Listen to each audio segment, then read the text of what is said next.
آئے اللہ اللہ اللہ ہدایت دینا. اگر ہدایت نہ دینا چاہے تو ایک دیوار کا فرق تھا, ایک دیوار کا فرق تھا ابو جہل ابو لہب کے گھر کے اندر جو نبی کریم صلی اللہ علیہ وسلم کے سگے چچا تھا ابو لہب, ایک دیوار کا فرق تھا. ہدایت نہ ملی تو نہ ملی, اس دیوار کے فرق نے بھی ان قربتوں نے بھی انہیں کوئی فائدہ, لیکن دوریوں نے وہ فائدہ دیا کہ حضرت صہیب روما سے چلے آ رہے ہیں. اللہ اکبر, دوریاں حضرت صہیب روما سے آ رہے ہیں, حضرت سلمان دوریاں فارس سے آ رہے ہیں. سلمان فارسی, اللہ تبارک و تعالیٰ نے ہدایت دی تو فارس سے بلا کے ہدایت دی, روم سے بلا کے ہدایت دی. تو یہ نہ کوئی کہے کہ بڑے عقل مند لوگ ہیں, بڑے بڑے ذہن والے لوگ ہیں اور بڑے بڑے دماغ والے لوگ ہیں, آخر ان کی سمجھ میں بڑے بڑے مفتی ہیں, بڑے بڑے لوگ. میرے یاروں, میرے عزیزوں, میرے دوستوں اور بھائیوں, اصل میں یہ دیکھنے کی ضرورت نہیں ہے. یہ دیکھو, یہ تو مشرکوں کا اپنا مزاج ہے کہ حضرت نوح علیہ السلام نے جب دعوت پیش کی تو ان کی قوم نے کیا کہا, نوح تم کس کی طرف بلا دو, ارے تمہاری اتباع کرنے والے کون ہیں, ارے تمہاری قوم کے ہماری قوم کے چھوٹے چھوٹے ذلیل لوگ ہیں, ذلیل پیشے کے لوگ, جاہل ان پڑھ, وہی تمہارے پیچھے ہیں. تو اگر تمہارا دین بڑا اچھا ہوگا تو ہم نے کوالیفائڈ لوگ, بڑے بڑے تعلیم یافتہ لوگ تمہاری اتباع کرتے.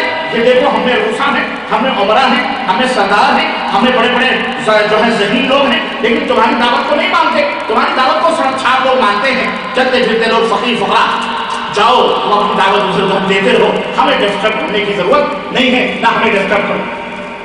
یہ معیار مشرکوں کا ہے, لیکن اسلام کا معیار یہ ہے کہ اللہ چاہے تو بلال حبشی کو مکے کے اندر وہی مومن بنا دے, اور سگے چچا ابو طالب کو جو محبت کے ایک امتحان میں سچے اترے نبی کریم صلی اللہ علیہ وسلم سے, لیکن اللہ نے انہیں مرتے دم تک کلمہ کی توفیق. ابو طالب مر گئے, جہنم میں گئے, اللہ کے نبی صلی اللہ علیہ وسلم نے فرمایا جہنم میں ہے. اور سب سے ہلکا عذاب, ہماری محبت کی وجہ سے سب سے ہلکا عذاب یہ دیا جا رہا ہے کہ آگ کے جوتے انہیں پہنائے گئے ہیں جس کے شعلے ان کے کھوپڑیوں سے باہر نکلے. میرے عزیزوں, میرے دوستوں اور بھائیوں, عرض کرنے کا مطلب یہ ہے, عرض کرنے کا مطلب یہ ہے کہ یہ نہ سوچا جائے کہ فلاں فلاں بڑے, فلاں فلاں چھوٹے, کوئی بڑا. اللہ جس کو چاہتا ہے ہدایت دیتا ہے, اور جس کو چاہتا ہے ذلیل اور رسوا فرماتا ہے, ضلالت کے گڈھے. آپ اپنے ذمہ دار ہو, آپ اپنے ذمہ دار ہو. ہم نہ آپ کی خبر میں جائیں گے, نہ آپ ہماری خبر میں جائیں گے. نہ کوئی پیر جائے گا, نہ کوئی مرشد جائے گا, نہ کوئی پگاڑا جائے گا, نہ کوئی مولوی جائے گا, نہ کوئی ملا جائے گا, نہ کوئی محدث جائے گا, نہ کوئی فقیہ جائے گا. اور جو لوگ تمہیں یہ طفل تسلیاں دیتے ہوں گے کہ ہم آ جائیں گے بخشوانے کے لیے, فلانے پیر آئیں گے, روشن زمین آئیں گے, غوث پاک آئیں گے, ان کو آواز دے دینا, فلانا پہنچ جائے گا, ڈھکانا پہنچ جائے گا, وہ جوتا خور آدمی ہے. اس کے منہ پہ ہاتھ لگے, مان لو چپ مردود کہیں گا, کہاں ہم مریں گے, کہاں تو جائے گا, کہاں کون جائے گا. یہ سب طفل تسلیاں, کھانے پینے کے دھندے ہیں. میرے یارو, اس کے اوپر نہ قرآن شاہد ہے, نہ نبی کریم صلی اللہ علیہ وسلم پر خدا شاہد ہے. اس جاہل کو کیسے معلوم؟ استغفر اللہ, اس طرح کی باتیں کر کے لوگوں کو گمراہ کرتے ہیں. عرض کرنے کا مطلب یہ ہے کہ آج امت کے اندر بھی ایسے چیلنجز موجود ہیں, ہر ایک اپنی اپنی ڈفلی بجا رہا ہے, اور یہ نبی کی دعوت یہ بھی کرائے, یہ بھی نبی کی دعوت یہ بھی کرائے, یہ بھی نبی کی دعوت یہ بھی کرائے, یہ بھی نبی کی دعوت. ہر ایک نبی کی دعوت ہے کیا آج بتانے کی, سمجھنے کی ضرورت ہے کہ نہیں سمجھ بولو. آؤ سمجھتے ہیں. اس مختصر سی تمہید کے بعد آپ سمجھتے ہیں آدھا گھنٹہ پورا ہو چکا ہے. اب آدھا گھنٹے میں انشاءاللہ نبیوں کی دعوت بتا کر اپنی بات میں ختم کروں گا انشاءاللہ تبارک تعالیٰ. اس کے بعد سوال و جواب ہوں گے, اور آپ کے سوالات یا تو پرچوں پر لکھ کے رکھیں, اور یا تو جس کو جو ہے ضرورت ہے وہ یوں ہی پوچھ سکتا ہے انشاءاللہ تبارک تعالیٰ. میں عرض یہ کر رہا تھا کہ انبیاء علیہ السلام کی دعوت کے بارے میں جانکاری حاصل کرنا, علم حاصل کرنا, نوجوانوں نے یہ جو موضوع رکھا ہے مجھے بڑا عجیب سا لگا کہ آج اس موضوع کے اوپر کیسے گفتگو ہوگی.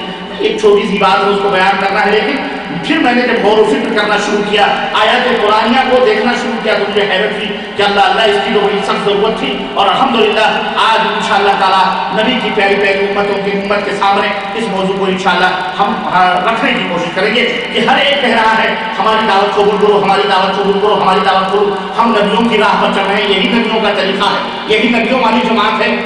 ایسا کیسے؟ آؤ نبیوں والی جماعت کون سی ہے, نبیوں والا عقیدہ کیا ہے, نبیوں والی دعوت کیا ہے, وہ سنتے ہیں. میرے عزیزوں, قرآن کریم کی چند آیتیں میں نے پڑھی ہیں. اللہ عز و جل نے ارشاد, اور ایک بات اور میں بتاؤں, ایک بات بنیادی طور پر آپ بھی سمجھتے چلو, تاکہ بات ذرا اور بھی کھل کے اور واضح طور پر آ جائے. ہم اور آپ اس حقیقت کو جانتے ہیں، مانتے ہیں اور متحد اور متفق بھی ہیں کہ کوئی بھی عمل کرنے سے پہلے ہم سب سے پہلے اس کی پلاننگ کرتے ہیں.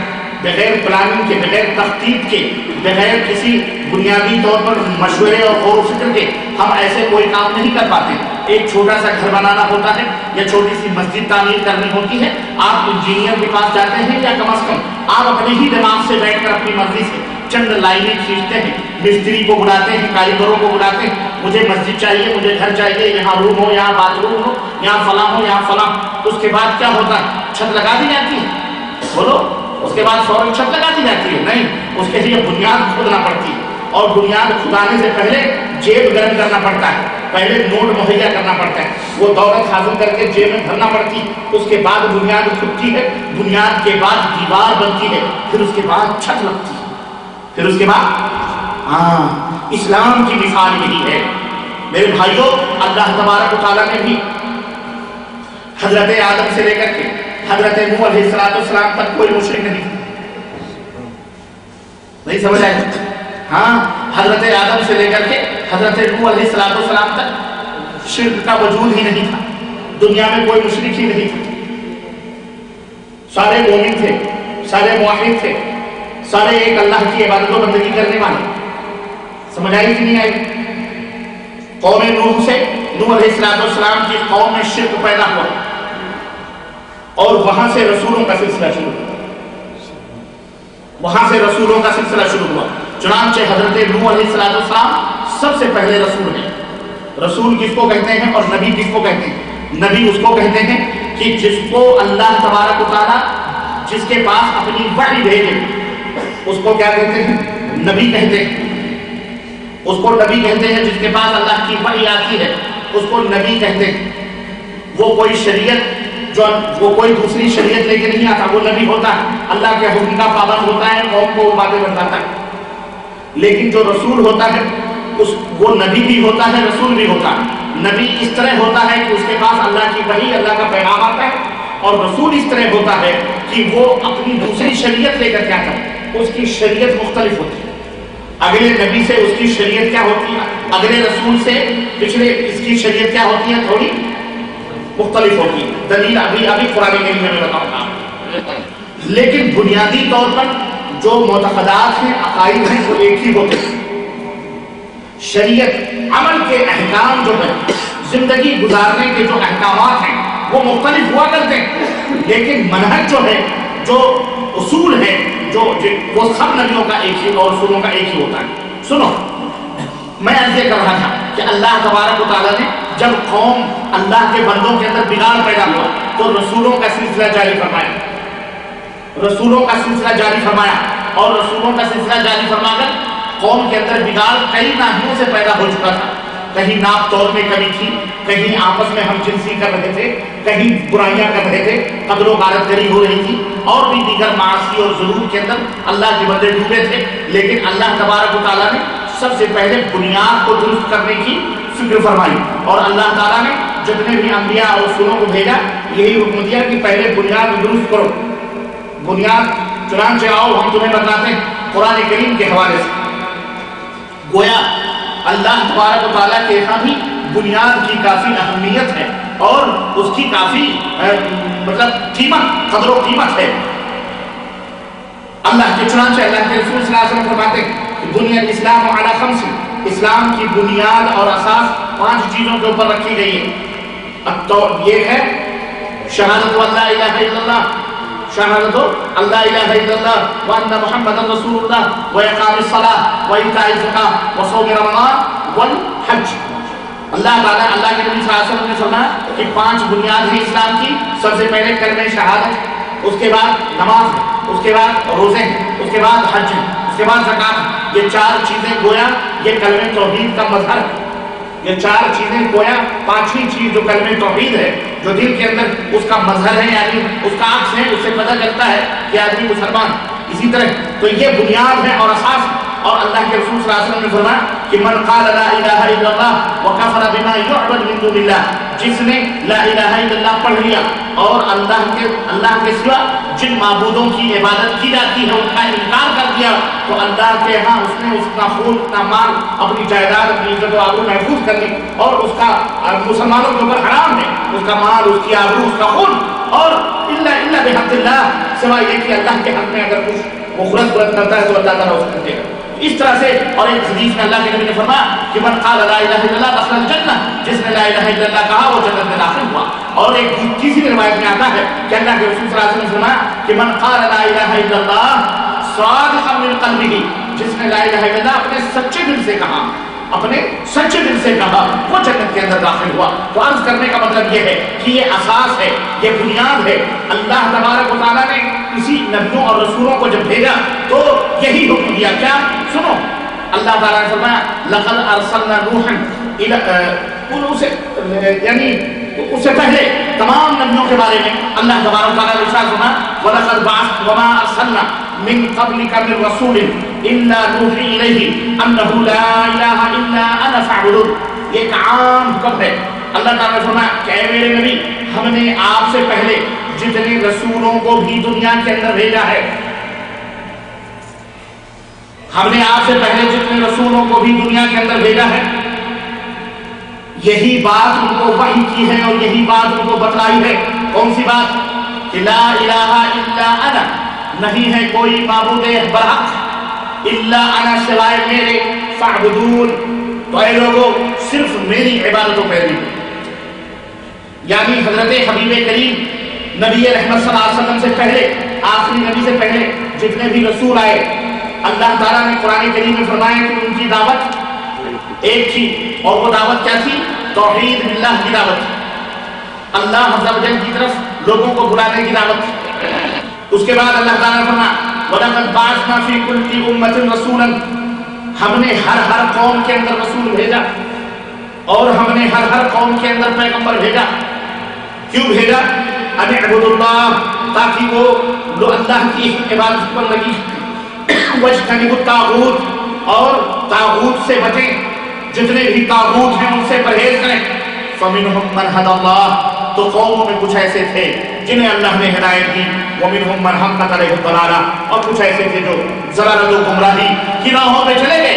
فسیروا فی الارض، اے دنیا کے لوگوں زمین کے اندر سفر کرو، فانظروا کیف کان عاقبۃ المکذبین، پھر دیکھو کہ اللہ کی اس دعوت کو جھٹلانے والوں کا انجام کیا ہے۔ میرے بھائیوں، یہ آیتیں ہمیں بتاتی ہیں کہ اللہ تعالیٰ نے جتنے بھی رسول بھیجے، ہر قوم کے اندر بھیجے، سب کو ایک پیغام دیا، کیا؟ کہ اللہ کے سوا کوئی معبود برحق نہیں، اور طاغوت کا انکار کرو، طاغوت کا انکار کرو۔ اور انفرادی طور پر بھی اللہ تعالیٰ نے چند نبیوں کا تذکرہ قرآن کریم میں فرمایا۔ ارشاد باری تعالیٰ ہے لقد ارسلنا نوحا الی قومہ، ہم نے نوح کو ان کی قوم کی طرف بھیجا۔ یہ پہلے رسول ہیں یارو جو دنیا کے اندر اللہ تعالیٰ رسول بنا کر کے بھیج رہا ہے، اور ان کے بارے میں آتا ہے کہ یہ 50 کم 950 برس اللہ تبارک تعالیٰ کی طرف لوگوں کو دعوت دی ہوئی، ان کی عمر بڑی لمبی تھی۔ نوح کو ہم نے ان کی قوم کی طرف بھیجا، فقال یا قوم اعبدوا اللہ ما لکم من الہ غیرہ، تو حضرت نوح علیہ السلام کھڑے ہوئے اور انہوں نے کہا اے میری قوم کے لوگوں، کیا ہو گیا ہے تمہیں کہ اللہ کے سوا دوسروں کی عبادت و پوجا کرتے ہو؟ یہاں پر تھوڑی سی تفصیل آپ کو مختصراً میں آپ کو بتلاتا چلوں کہ قوم نوح گمراہ کیسے ہوئی، کیوں ہوئی۔ قوم نوح کے اندر چند نیک اور صالح لوگ تھے جو ایک جگہ بیٹھ کر اللہ کی عبادت و بندگی کرتے تھے، اور لوگ ان سے پوچھنے پاچھنے کے لیے حاضر ہوتے تھے۔ چنانچہ جب وہ مر گئے تو اس قوم کے لوگوں نے کیا کیا کہ ان کے بیٹھکیں بنا لیے، اور وہاں پر بیٹھکیں بنا کے خود بھی جا کے بیٹھنے لگے تاکہ کوئی یادگار بنا دیا بیٹھ کر، وہ جگہ مخصوص کر دی کہ یہاں ہمارے نیک اور بڑے بزرگ لوگ بیٹھا کرتے ہیں۔ کچھ دنوں کے بعد میں شیطان ان کے پاس آیا اور اس نے کہا کہ یادگاریں ایسے نہیں باقی رہتی ہیں، ایسا کرو کہ یہاں ایک ایک پتھر رکھ دو، یہ دیواریں گر جائیں گی، یہ پتھر رکھ دو گے تو گویا ایک نشانی باقی رہے گی، کوئی فرق نہیں پڑتا، پھر آ کر کے بیٹھو۔ چنانچہ دل میں شیطان نے وسوسہ ڈالا اور نیک نیتی سے، ان کی نیت خراب نہیں تھی، ان کی نیت یہ تھی تاکہ بزرگوں کی محبت ہمارے سینوں میں باقی ہے، ایک علامت، ایک نشانی کے طور پر انہوں نے پتھر لا لا کر کے مارا۔ پھر وہ مر گئے۔ ان کا حال وہی تھا کہ وہاں جا کے بیٹھتے، وہ اس کو پوچھتے نہیں بلکہ وہاں جا کے بیٹھتے تھے، بس وہ مر گئے۔ دوسری قوم آئی، دوسری نسل آئی، شیطان دیکھو کس طرح سے صدیوں بعد کس طرح گمراہیت سے نکالتا ہے۔ دوسری قوم آئی، دوسری قوم بھی اسی طرح باپ داداؤں کے روش پر چلتے ہوئے بیٹھنے لگی۔ دوسری قوم کے پاس ابلیس لعین آیا اور اس نے کہا